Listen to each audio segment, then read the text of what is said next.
Very good morning, my dear friends. This is Nahalingam, the founder and head coach of Nikhil Foundation. The attempt here is to make you familiarize with the meeting procedure. Let us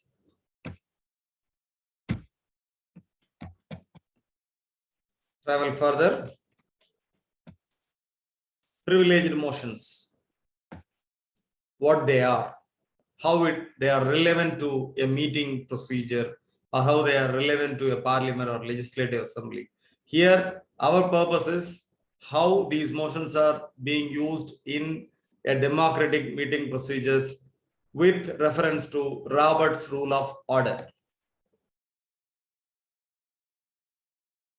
I am part of Nikhil Foundation. I told you I am the founder and coach of Nikhil Foundation. The purpose of Nikhil Foundation is to empower the youth towards excellence. Here we are trying to empower you towards meeting procedures. If the meetings are conducted properly throughout the country, it will save man hours, time, money, everything. So we'll see what are the characteristics of motions. Now we are going to discuss about privileged motions. Motion general, what type of characters you have to look for it. And we can be little clear about, we go to the specific motions. When you bring in a motion, it is in order when another has the flow. Somebody in the flow, whether it is in order, it is particular motion. And whether a second is necessary for the motion you are bringing in. Whether the motion you are bringing in or is debatable, and whether the motion you are bringing in is amendable, and what type of vote is required for adoption, that is simple majority or two-thirds or three-fourths. Can the motion be reconsidered? These are the general characteristics which can be applied to any type of motion. Generally the acid test. So just giving the general idea about motions, we go to privileged motions. What are those? These are privileged motions. The motions that fulfill individual needs or the interests of the group individually. Those motions are called privileged motions. And they do not pertain directly to the business being discussed. There may be many main motions which are being discussed in a forum, and the privileged motions may not be directly attached to the business being discussed. In fact, there are no ways to prevent getting run over in the meeting. For that, privileged motions are helpful. They take precedence to all other motions. What are those privileged motions? There are 5 in number. 1, fixed time of next meeting. Number 2 is adjourn. Number 3, it is recess. Number 4, question of privileges. And number 5, orders of the day. We'll see one by one. This is a chart you can see here. Here, the characteristics again is there explained, in fact. Privileged motions. When you go see the first 3 motions, they require a second. But question of privilege and orders of the day, they do not require a second. And first motion and third motion can be amended, but adjourn meeting cannot be amended. And debate part, the last 4 motions cannot be debated. Only fixed time of next meeting can be debated. And voting formality, the first 3 motions need simple majority. The last 2 decided by the chairman. Whether these motions can be reconsidered. Except question of privilege, all other motions cannot be reconsidered. And can you interrupt a speaker who always speaks on a particular issue in the forum? For the first 3 motions, you cannot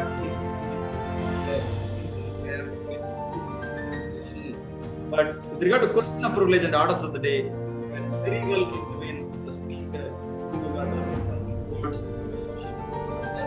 on the floor. Let's take first privilege motion. It's the time of next meeting. Why this motion is given important. That is, it is the highest. It has the highest priority among all other motions. This is topping the list of even the privilege motions. Privilege motions are having priority over other motions, and this particular motion is having the highest priority among all other motions. Why? Because if an organization is alive, how will you ensure it? Only by the meetings it conduct. That's why this is given the utmost importance. The object of this motion is to set the time and sometimes even the place for another meeting to continue business of the session with no effect on the present meeting will adjourn. Second one, this is privileged only when it made while a question is pending. There is no question pending, it is not privileged.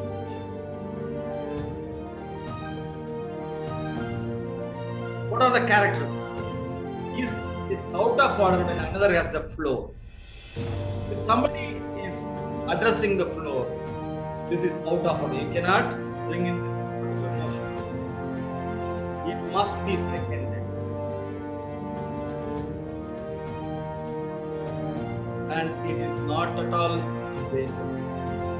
But it is amendable to the date and the hour or place. Such amendments are again undebatable.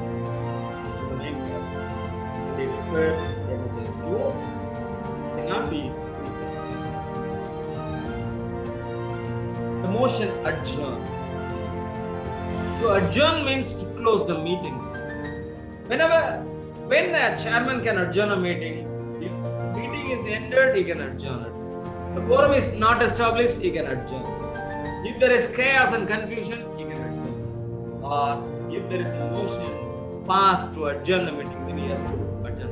Adjournment is nothing but closing the meeting. The adoption of any motion to adjourn closes the meeting immediately. Then there is a provision for another meeting. Because you may be conducting an executive committee meeting and you may be having a speaker meeting afterwards, but in this meeting, the agenda you have not prescribed the adjourning time, no problem. No time for adjourning is set, and unqualified motion to adjourn is afforded sufficiently. I privilege to interrupt between question because you have got another meeting waiting. Again, even if it is made when no question is pending in the house, it is not debatable or amendable. Adjournment motion is not at all debatable or amendable, even when there is no question is pending before the house. Okay. The motion to adjourn is always a privilege motion. Always it is a privilege, except in the following. What are the cases? We just look into it. Those cases, this is not at all considered a privilege motion. The motion is qualified. Adjourn until our next meeting on October 20th in this hall or July 20th. Like that, if you qualify the adjournment motion, then it is no more a privilege motion. It is like a main motion. And the time to adjourn is already established. Again, it's not a privilege motion. And if the adjournment dissolves assembly, no provision for another meeting, as in a mosque meeting or a convention. If you are attending a national level convention or international convention, somebody brings in a motion to adjourn the house even before the issues are discussed. It cannot be considered as a privilege motion, rather it will be considered as a main motion only. Whether the house is willing to adjourn with the simple majority, then it will be adjourned. Right? What about a recess? Even in schools, you have recess periods just to ease yourself, to make yourself comfortable. Like that, there is a provision in meeting procedure also. If the discussion is going on for a long time, you want a recess, you break in between 5 to 10 minutes, then you can do this particular motion. A recess is a short intermission in the assembly's proceeding, commonly of only a few minutes, which does not close the meeting. The meeting is not at all closed, and after which the business will immediately be resumed at exactly the point where it was interrupted. Suppose you bring in a motion of recess, and there might have been a discussion going on where it is interrupted.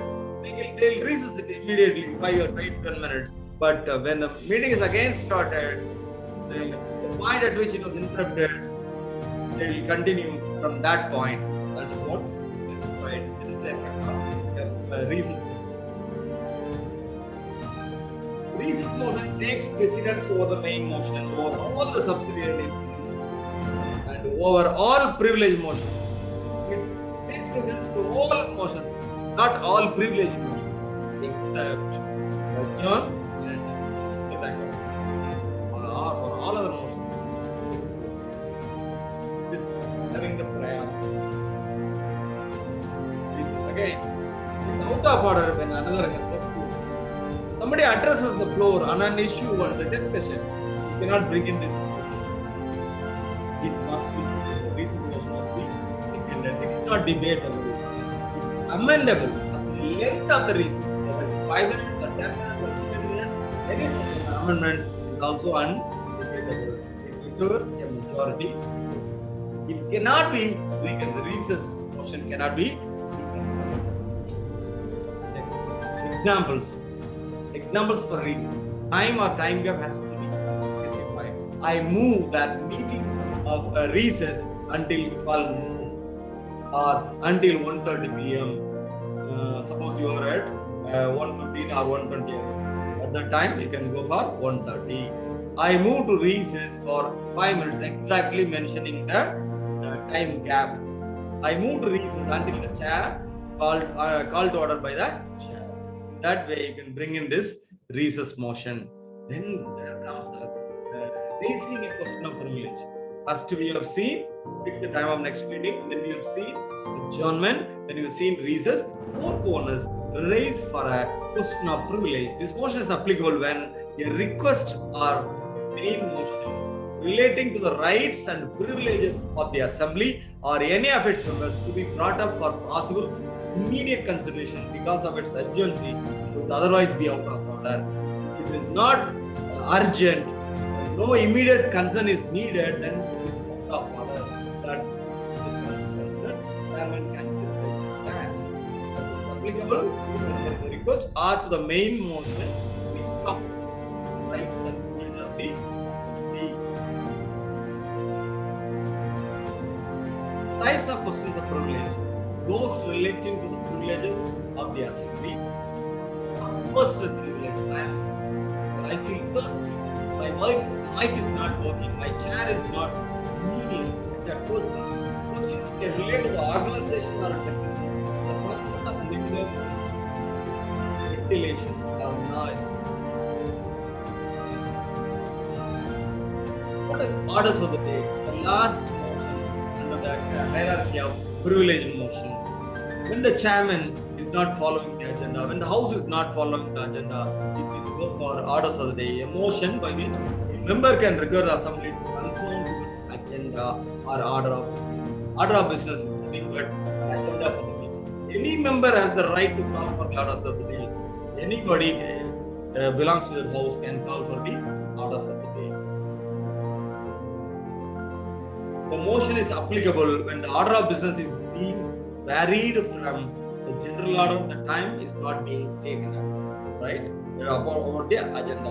And sometimes you might have fixed a particular time for a particular agenda, a special order. Even when you reach that time also, time for considering a special order is arrived, then you can raise orders of the day. If the order at the time is in order when another has the floor.